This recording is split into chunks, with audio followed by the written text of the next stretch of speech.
ಈ ಒಂದು ಮಲ್ಲಿಗೆ ಇಡ್ಲಿನ ಆಲ್ಮೋಸ್ಟ್ 3 ಜನ ಆರಾಮ್ಸೆ ತಿನ್ಬೋದು. ಮುಂಚೆ ಊರ ಕಡೆ ಈ ಕಪ್ಗಳೆಲ್ಲ ಇಲ್ಲದಿದ್ದಾಗ ಈ ಥರ ಬಟ್ಟಲು ಮಲ್ಲಿಗೆ ಇಡ್ಲಿನ ಮಾಡ್ತಾಯಿದ್ರು. ಇವತ್ತು ನನ್ನ ಈ ವಿಡಿಯೋದಲ್ಲಿ ಬಟ್ಟಲು ಮಲ್ಲಿಗೆ ಇಡ್ಲಿಯನ್ನು ತುಂಬಾ ಸುಲಭವಾಗಿ ಹತ್ತಿ ಥರ ಮೆದುವಾಗಿ ಮಾಡುವಂಥ ಪರ್ಫೆಕ್ಟ್ ವಿಧಾನವನ್ನು ಹೇಳ್ಕೊಡ್ತಾ ಇದ್ದೇನೆ. ವಿಡಿಯೋನ ಮಿಸ್ ಮಾಡದೆ ಪೂರ್ತಿಯಾಗಿ ನೋಡಿ. ಸರಿ, ಹಾಗಾದರೆ ಈ ವಿಶೇಷವಾಗಿರುವಂಥ ರೆಸಿಪಿನ ಹೇಗೆ ಮಾಡೋದು ಅನ್ನೋದನ್ನು ನೋಡ್ಕೊಂಡು ಬರೋಣ. ಈ ಬಟ್ಟಲು ಮಲ್ಲಿಗೆ ಇಡ್ಲಿ ಮಾಡಲಿಕ್ಕೆ ನಾನು 2 ಲೋಟದಷ್ಟು ಇಡ್ಲಿ ರೈಸನ್ನು 6 ಗಂಟೆಗಳ ತನಕ ನೆನೆ ಹಾಕಿ ಅದನ್ನು ಕೊನೆಗೆ ಚೆನ್ನಾಗಿ ನೀರಲ್ಲಿ ತೊಳೆದ್ಬಿಟ್ಟು ಇವಾಗ ರುಬ್ಲಿಕ್ಕೆ ರೆಡಿ ಮಾಡ್ಕೊಂಡು ಇಟ್ಕೊಂಡಿದ್ದೇನೆ. ಈ ಲೋಟದಲ್ಲಿ 2 ಲೋಟದಷ್ಟು ರೈಸ್ ಹಾಕಿದ್ದೆ. ರೈಸನ್ನು ತೊಳೆದ್ಬಿಟ್ಟು ಮಿಕ್ಸಿಗೆ ಹಾಕ್ಕೊಳ್ಳಿ. ಹಾಗೆಯೇ 2 ಲೋಟದಷ್ಟು ರೈಸಿಗೆ ನಾನು 1 ಲೋಟದಷ್ಟು ಉದ್ದನ್ನು ಕೂಡ 6 ಗಂಟೆ ತನಕ ನೆನೆ ಹಾಕಿ ಅದನ್ನು ಕೂಡ ತೊಳೆದ್ಬಿಟ್ಟು ರೆಡಿ ಮಾಡ್ಕೊಂಡು ಇಟ್ಕೊಂಡಿದ್ದೇನೆ. 2 ಲೋಟ ಅಕ್ಕಿಗೆ 1 ಲೋಟದಷ್ಟು ಉದ್ದನ್ನು ಹಾಕ್ತೀನಿ. ಇಡ್ಲಿ ತುಂಬಾ ಮೆತ್ತಗಾಗಿ ಬರುತ್ತೆ ಉದ್ದು ಜಾಸ್ತಿ ಹಾಕ್ಕೊಂಡ್ರೆ. ಅದೇ ಥರ 3 ಟೇಬಲ್ ಸ್ಪೂನಷ್ಟು ಸಬ್ಬಕ್ಕಿನ ಕೂಡ 6 ಗಂಟೆಗಳ ಕಾಲ ನೆನೆ ಹಾಕಿ ಅದನ್ನು ಕೂಡ ನೀಟಾಗಿ ತೊಳೆದ್ಬಿಟ್ಟು ಹಾಕೊತಾ ಇದ್ದೇನೆ. ಸ್ವಲ್ಪ 1 ಹಿಡಿಯಷ್ಟು ಪೇಪರ್ ಅವಲಕ್ಕಿಗೆ ಸ್ವಲ್ಪ ನೀರನ್ನು ಹಾಕ್ಕೊಂಡು ಅದನ್ನು ಸ್ವಲ್ಪ ಮೆತ್ತಗೆ ಮಾಡಿಕೊಂಡು ಇದನ್ನು ಕೂಡ ನಾವು ಇಡ್ಲಿ ರುಬ್ಬುವಾಗ ಹಾಕ್ಕೊಳ್ಳೋಣ. ಸಬ್ಬಕ್ಕಿ ಮತ್ತು ಅವಲಕ್ಕಿ ಹಾಕೋದ್ರಿಂದ ಇಡ್ಲಿ ತುಂಬಾ ಮೆತ್ತಗೆ ಬರುತ್ತೆ ಮತ್ತು ಬೆಳ್ಳಗಾಗುತ್ತೆ. ಹಾಗೆಯೇ ಇದಕ್ಕೊಂದು ಸ್ವಲ್ಪ ಕುಚ್ಚಲಕ್ಕಿ ಅನ್ನ ಅಥವಾ ಗಂಜಿನ ಹಾಕೊತಾ ಇದ್ದೇನೆ. ನೀವು ವೈಟ್ ರೈಸ್ ಯಾವುದಾದ್ರೂ ಇದ್ದರೆ ಹಾಕೋಬಹುದು. 2 ಲೋಟದಷ್ಟು ರೈಸ್ ಹಿಟ್ಟನ್ನು ಕಲಿಸ್ಕೊಳ್ಳೋಕ್ಕೆ ರುಬ್ಬುವಾಗ 2 ಲೋಟ ನೀರು ಹಾಕೊತಾ ಇದ್ದೇನೆ.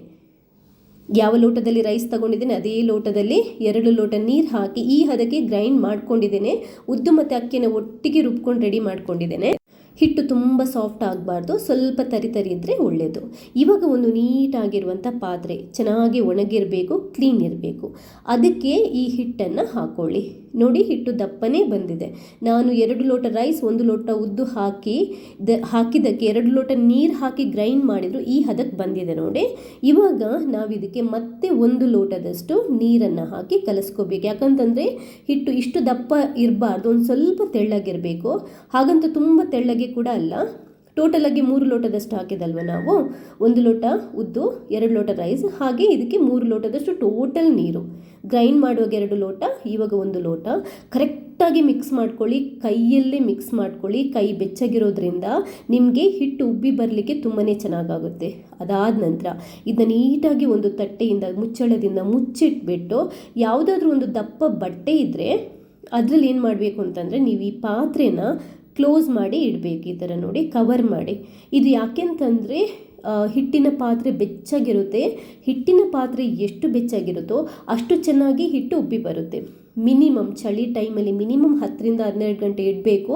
ನಾನು ಸೋಡಾ ಹಾಕ್ಕೊಳ್ತಾ ಇಲ್ಲ. ಸೋಡಾ ಹಾಕ್ಕೊಳ್ಳಿಲ್ಲದಿದ್ದರೂ ನೀವೊಂದು 10 ರಿಂದ 12 ಗಂಟೆ ಈ ಥರ ಪ್ರೊಸೀಜರಲ್ಲಿ ಮಾಡಿಟ್ಟ ಹಿಟ್ಟನ್ನು ಇಟ್ಟರೆ ಸಖತ್ತಾಗಿ ಉಬ್ಬಿ ಬರುತ್ತೆ. ಒಂದು ವೇಳೆ ಇಷ್ಟಿಟ್ಟರೂ ಬಂದಿಲ್ಲದಿದ್ದರೆ ನೀವೇನು ಮಾಡ್ಬೋದು, ಒಂದು ದೊಡ್ಡ ಪಾತ್ರೆಯಲ್ಲಿ ಬಿಸಿ ನೀರನ್ನು ತಗೊಂಡು ಆ ಬಿಸಿ ನೀರಿನ ಪಾತ್ರೆಯಲ್ಲಿ ಈ ಹಿಟ್ಟಿನ ಪಾತ್ರೆನ ಇಟ್ಟು 1 ಗಂಟೆ ಬಿಟ್ಟರೆ ಹಿಟ್ಟು ಉಬ್ಬಿ ಬರುತ್ತೆ. ಇಲ್ಲ ನಿಮಗೆ ಜಲ್ದಿಯಾಗಿ ಬೇಕು ಅಂತಂದರೆ ಸ್ವಲ್ಪ ಸೋಡಾ ಕೂಡ ಹಾಕಿ 1/4 ಗಂಟೆ ಇಟ್ಟರೆ ಹಿಟ್ಟು ಉಬ್ಬಿ ಬರುತ್ತೆ. ಇವಾಗ ಒಂದು ಅರ್ಧ ಟೇಬಲ್ ಸ್ಪೂನಷ್ಟು ಉಪ್ಪು, ಅರ್ಧ ಟೇಬಲ್ ಸ್ಪೂನಷ್ಟು ಸಕ್ಕರೆನ ಹಾಕ್ಕೊಂಡು ಮಿಕ್ಸ್ ಮಾಡ್ಕೊಳ್ಳಿ. ಹಿಟ್ಟು ಪರ್ಫೆಕ್ಟ್ ಹದಕ್ಕೆ ರೆಡಿಯಾಗಿದೆ. ಇವಾಗ ನೋಡಿ, ಈ ಥರ ತಟ್ಟೆ ಇರುತ್ತಲ್ವ ಅಥವಾ ಬಟ್ಟಲು ಇರುತ್ತಲ್ವ, ಆ ಬಟ್ಟಲಿಗೆ, ಸ್ಟೀಲ್ ಬಟ್ಟಲಿಗೆ ಸ್ವಲ್ಪ ಕೋಕೋನಟ್ ಆಯಿಲನ್ನು ಈ ಥರ ಹಾಕ್ಕೊಂಡು ನೀಟಾಗಿ ಸ್ಪ್ರೆಡ್ ಮಾಡ್ಕೊಳ್ಳಿ. ಅದಾದ ನಂತರ ಇಡ್ಲಿ ಬೇಯಿಸುವಂಥ ಪಾತ್ರೆಗೆ ನೀರು ಹಾಕಿಬಿಟ್ಟು ಸ್ಟವ್ ಮೇಲೆ ಇಟ್ಬಿಟ್ಟು ಈ ತಟ್ಟೆನ ಅದರಲ್ಲಿ ಇಟ್ಬೇಡಿ. ಇವಾಗ ಈ ಹಿಟ್ಟನ್ನು ನಾವು ಈ ತಟ್ಟೆಗೆ ಹಾಕೋಬೇಕು. ಹಿಟ್ಟನ್ನು ತಟ್ಟೆಗೆ ಹಾಕೊಳ್ಳುವಾಗ ನೆನ್ಪಿಟ್ಕೊಳ್ಳಿ, ತಟ್ಟೆ ಬಟ್ಲು ತುಂಬುವಷ್ಟು ಹಾಕೋಬಾರ್ದು. ನೋಡಿ, ಸ್ವಲ್ಪ ಗ್ಯಾಪ್ ಬಿಟ್ಟಿರಬೇಕು. ಯಾಕಂತಂದರೆ ಇದು ಇಡ್ಲಿ ಉಬ್ಬಿ ಬರುತ್ತೆ. ಆದ್ದರಿಂದ ಇವಾಗ ಲಿಡ್ಡನ್ನು ಮುಚ್ಚಿಟ್ಬಿಟ್ಟು ಇದನ್ನ ಒಂದು 10 ನಿಮಿಷ ಹೈ ಫ್ಲೇಮಲ್ಲಿ ಬೇಯಿಸ್ಕೊಳ್ಳೋಣ. ಒಂದು 10 ನಿಮಿಷ ಆದಾಗ ನೀಟಾಗಿ ಇಡ್ಲಿ, ಬಟ್ಟಲು ಮಲ್ಲಿಗೆ ಇಡ್ಲಿ ಬೆಂದಿರುತ್ತೆ. ನೋಡಿ, ಮೆತ್ತಗಾಗಿ ಬಂದಿದೆ, ತುಂಬಾ ಚೆನ್ನಾಗಿ ಬಂದಿದೆ. ನಿಮಗೆ ನಾನು ಇದನ್ನ ತೆಗೆದುಬಿಟ್ಟು ತೋರಿಸ್ತೇನೆ.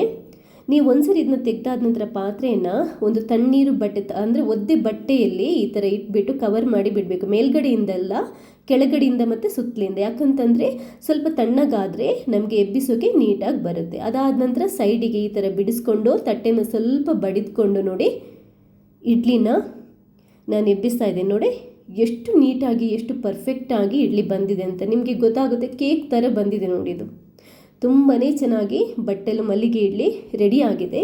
ಈ ಒಂದು ಇಡ್ಲಿನ ನಾರ್ಮಲಾಗಿ ತಿನ್ನೋರಿಗೆ ಅಂದರೆ 3 ಜನರಿಗೆ ಆರಾಮ್ಸೆ ತಿನ್ಬೋದು. ನಿಮ್ಮ ತಟ್ಟೆ ಎಷ್ಟು ಬಟ್ಲು ಎಷ್ಟು ದೊಡ್ಡದಿದೆ ಅನ್ನೋದರ ಮೇಲೆ ಡಿಪೆಂಡ್ ಆಗಿರುತ್ತೆ. ನೋಡಿ